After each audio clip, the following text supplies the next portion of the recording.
The realness of boxing broken down to its core. The analysis. I say it like it is, and I will continue to say it. History. I got milk, baby.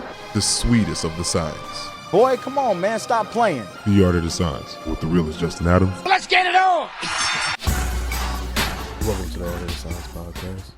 You're here with the realest Justin Adams. You know how it go down here on Aots. You know what I'm saying? We're doing it real major, muy grande in these streets. You know, last week had a lot of hours to work. That boy had to get, he had to get on the assembly line. You know what I'm saying? Just getting a little overtime, that's all. But we had to do it big this weekend. We have too much going on. You know what I'm saying? Don't forget to follow me, JA_the realest, at Artofsci Boxing, ARTOFSCI Boxing. You already know, G. We had a Fight of the Year candidate last week. We had a welterweight put himself in the mix. We also have a bunch of matches that are being made. It's going down, bro. Like, you're not understanding. You know what I'm saying? But we're going to break some of that down. We have a very busy fight schedule. We even got Bare Knuckle being streamed on DAZN now. We'll break that down a little bit. But it's a little bit of everything. So I got a lot to tell you in a little bit amount of time. Get back and chill. What? No. What is this? I'm the realest, Justin Adams, and welcome to AOTS, Art of the Science, the realest boxing podcast out here in these internet streets. Well. Realest boxing news, unbiased analysis, breakdowns, and previews. The most diabolical this side of the Mississippi. Don't forget to follow me at JA_the realest and Artofsci Boxing, ARTOFSCI Boxing. That's on Facebook, Instagram, and Twitter. Go Google that shit. See what I'm talking about. You know what I'm talking about, man.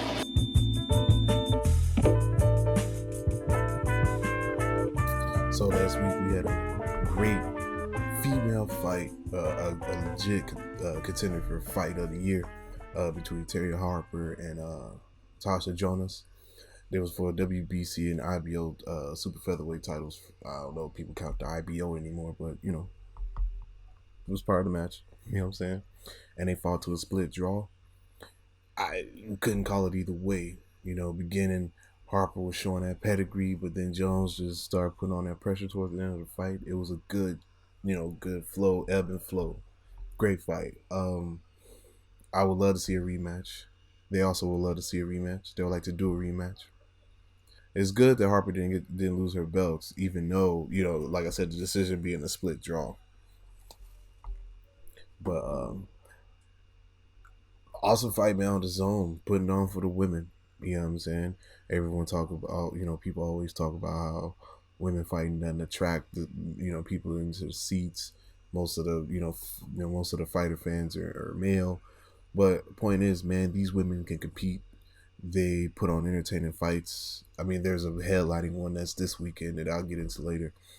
But point is, man, you got to give credit where credit is due. And that was probably the best fight of the weekend. Just being all the way real with you.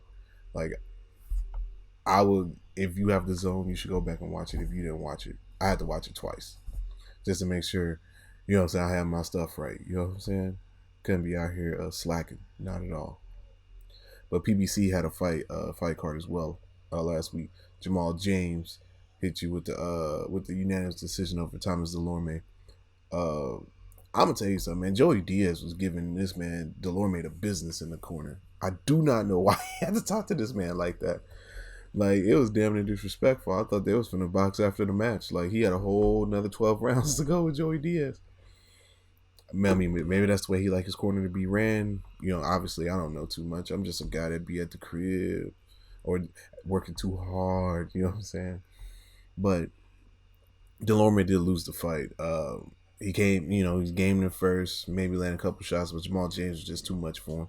And he's inserting himself into the mix of being a contender to move up in the ranks and the numbers for PBC. I mean, welterweight class is super deep, especially for PBC. So, I mean, hopefully we get to see more of their guys in the future.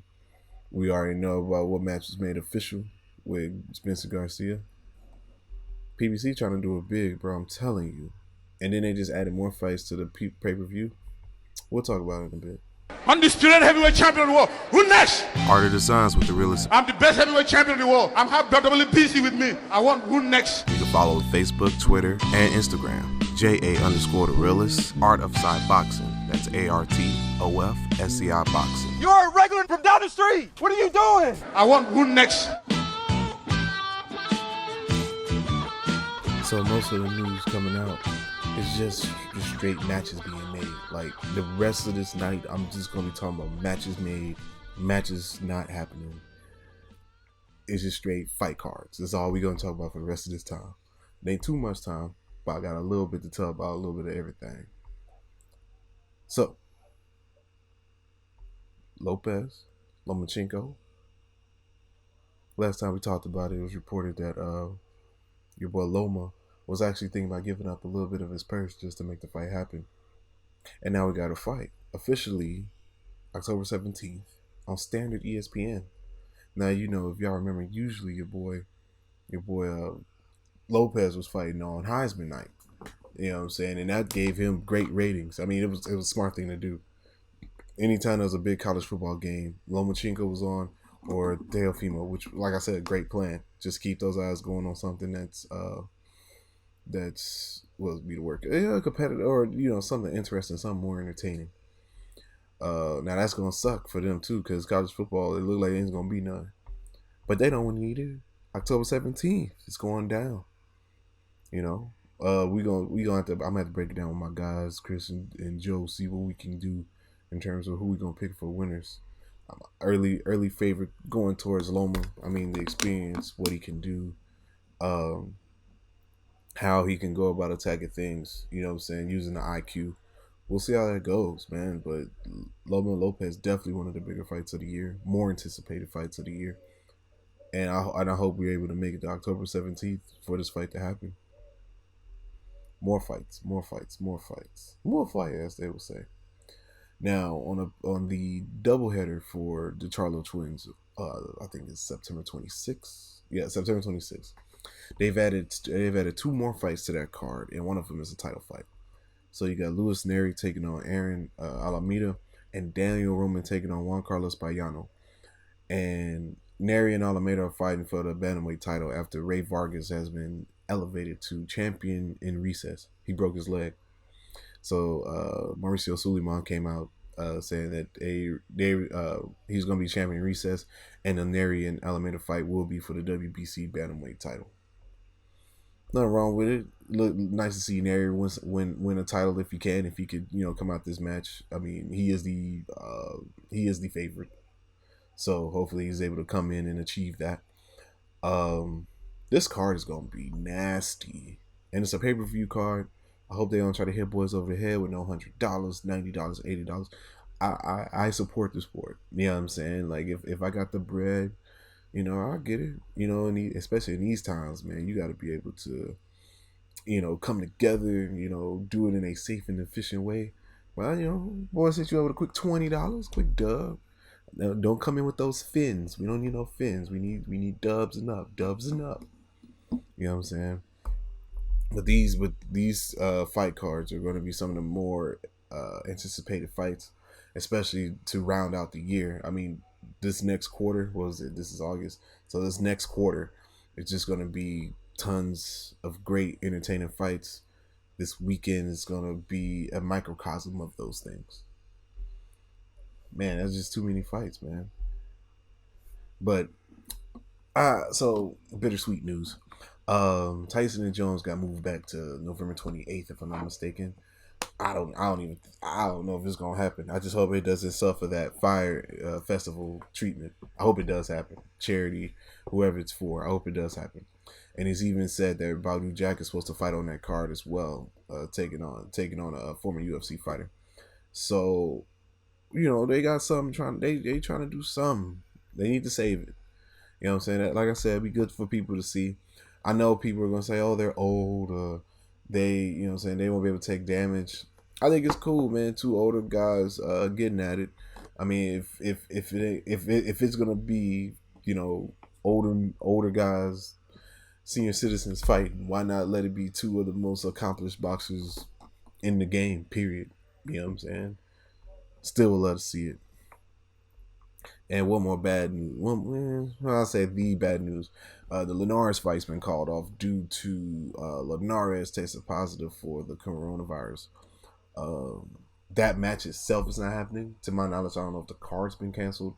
But in terms of Linares, he is officially out of the fight. So sorry to end it on such a sour note. But those are some of the matches that have been, these moves have been made official. There's no, oh, let me take it back. No, these are made official. Now, there have been a couple that have been rumored, and quite frankly, I really wouldn't want to watch these, So it's rumored that Andy Ruiz might be taking on Areola either at the beginning of next year or towards the end of this year. Yeah. I think there are some other guys he could have picked to fight, but I don't know. Like I said, it's in the works. You know what I'm saying? It's also in the works that one of the Maloney brothers and Inoue, Naoya Inoue, is going to probably fight for a title as well, which would be a very entertaining fight. Even I think the monster Inoue will win that one. And last and not least, Joseph Diaz has signed an advisory deal with MTK Mac the Knife Global. This is part of MTK's plan to try to infiltrate the American market. Jojo Diaz is a big signing for him. Hopefully we can get that Diaz and Farmer rematch to happen. But shout out to Diaz. This looks like it could be a good move for him in terms of keeping him busy, putting him against guys, putting against some type of competitive guys. Good move for him. You know what I'm saying? As long as there are more people just trying to help him guide his career in a unified direction, I think things will go well for JoJo.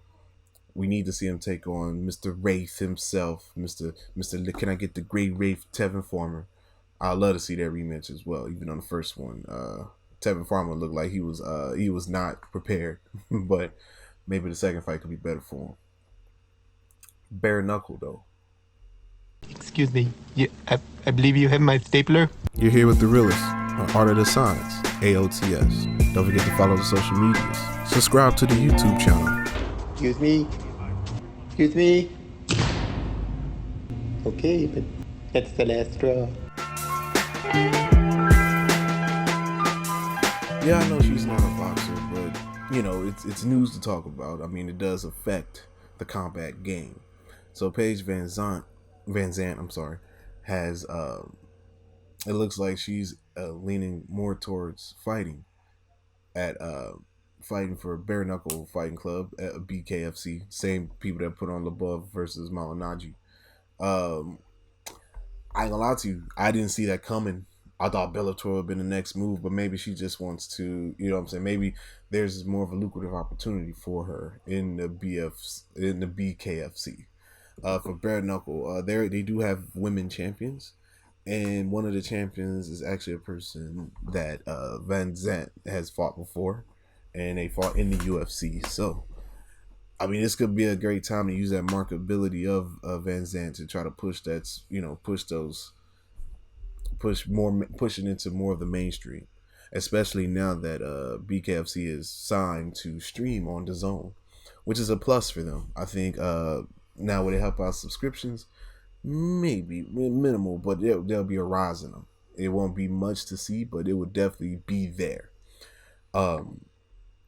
BKFC is kind of entertaining. Bare Knuckle, I know a lot of people are like, oh my god, do they actually fight Bare? Yeah, man, got the hands wrapped just like in Snatch with Brad Pitt. You know what I'm saying? Yeah, I mean, I think it'll be great to watch. I mean, remember they was trying to sign Tyson for $20 million. Now, not saying Paige Van Zant is worth that in terms of what she brings. However, the rumor was $20 million for Tyson. So, if we're talking about being able to pony up money or put money behind something that would do great for the brand, I think Van Zant could be part of that and be that face that can push it, especially for the women. This is a win-win for both. I mean, hopefully Van Zant's able to come out with some victories and bring that fan base over to Bare Knuckle. And see, sky's the limit for that. Hello, gentlemen, lady. How's everybody doing this evening? AOTS with the Realest, Justin Adams. The Realest Boxing Podcast in these internet streets. You ready? Ready? Yeah. I'm ready. Subscribe to the YouTube channel. You can catch the audio on SoundCloud and both Google and Apple Podcasts. Bring it on. Come on. Bring your ass. Come on, get up and come on. Don't forget to follow the social medias. JA_the Realest at Art of Sci Boxing. ARTOF Boxing. The only thing I'm stealing out here today is your face.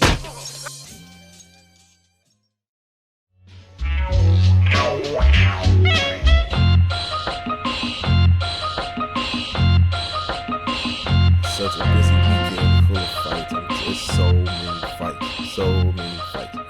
If you are looking for a weekend where you want to chill, watch some fights, just relax, this is it, bro. This is what you need to be watching.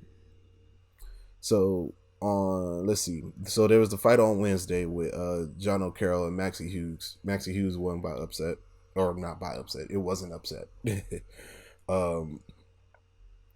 Today's Friday. Earlier today, Felix Cash took on Jason Wellborn and Zelfa Bear took on Eric Donovan in the fight camp. Fight camp's been producing some very entertaining fights. You should watch them. Saturday, tomorrow, you got an ESPN Plus fight at 1 p.m. Central Time.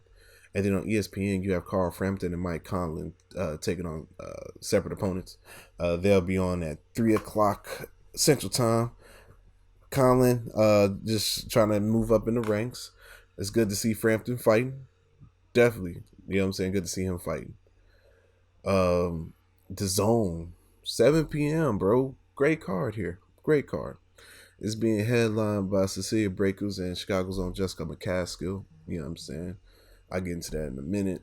Isaiah Madrimov, who's very he has a lot of buzz around him. And Shakrim Yasov takes on Francisco Rojo. I had to practice these names, I'm telling you. So this was supposed to be headlined by Cesar Martinez and McWilliams Arroyo. But your boy got sick. Oh, who was it? Martinez got sick. Julio Cesar Martinez got sick. So now we got a catchweight fight for Caskilla and Braekhus. And I ain't gonna lie to you, bro. This is a very entertaining fight. Caskilla doesn't play. She's there to fight. She knows what's in front of her. She knows what it would bring to her when for if she wins. She there's a lot that comes with it. You know, besides the fact that she wins 4 belts, but but it is a championship fight. You know, shouts out to Caskilla and Rick Ramos. Y'all gonna do awesome. Do your thing. You know what I'm saying? Bring the belt home back to Chicago. You know what I'm saying? It's gonna be a great fight. Showtime has a card at 8 p.m. So we got some dueling cards, but that's cool. Nothing wrong with it because you still got a whole nother pay-per-view you got to worry about. So David Benavidez takes on Rodomir Alexis Angulo. And just to let you know, this was supposed to be for Benavidez's title, but he has lost his title because he was 2 pounds overweight today at the weigh-in. So yeah, doesn't even have a belt. So this is the second time that he has lost his belt outside of the ring. First time he lost it, he tested positive for cocaine. And this time it's just being 2 pounds overweight, bro. It sucks to hear, but it's just what it is. Life of a fighter, man. And then you have the UFC card you have to go against. Going against UFC cards is never the best thing, especially when it's headlined by these two guys. Mio Chicken Cormier 3 on ESPN Plus pay-per-view, bro. I had to shout that fight out. You know what I'm saying? But Caskilla, Rick Ramos, man, y'all do it big out there, bro. You know, show what Chicago's all about, bro. I remember Ramos coming through with the ABO belt, and he was in, you know, we was at the studio at State in Harrison. And, you know what I'm saying? I knew, you know, he talked about this, and he talked this into existence, man. And it's good to see a man put together a plan and be able to achieve it. Can't do nothing but respect it, bro. But like I said, I gave you a lot in a little bit of time. We got more fights tomorrow. Like I said earlier, we gonna with students of the game SOTG. We'll probably do a NBA playoffs preview. See how that goes during the weekend. Like I said, boys out here working. Chris was doing a Dogs game. You know, Joe making it happen. Like, man, it's been busy for us, but we gonna make time for it. Like I said, catch the fights. Follow me on the social medias, man. Talk to me about the fights, man. Shout out to PBL, you know what I'm saying? I'm getting better at the fight night. I'm gonna have to start showing y'all on these videos what it is, you know what I'm saying? I'll sure like to stream some fights over for some of these leagues, man. Like a virtual show. You know what I'm saying? Like, that'd be crazy to do. But you know what I'm saying? Holla down for your boy. Till next week. Holla. Thank you for listening to The Art of the Science. You better start listening and stop playing. Subscribe to the YouTube channel. Audio is on both Google and Apple Podcasts and SoundCloud. I don't care who he is, man. I don't care what he does, man. Follow me at JA_The Realest. At Art of Sci Boxing. That's ARTOFSCI Boxing. It's on Facebook, Instagram, Twitter. Appreciate the listen. I catch you in these social media streets. I love y'all very much. Peace out.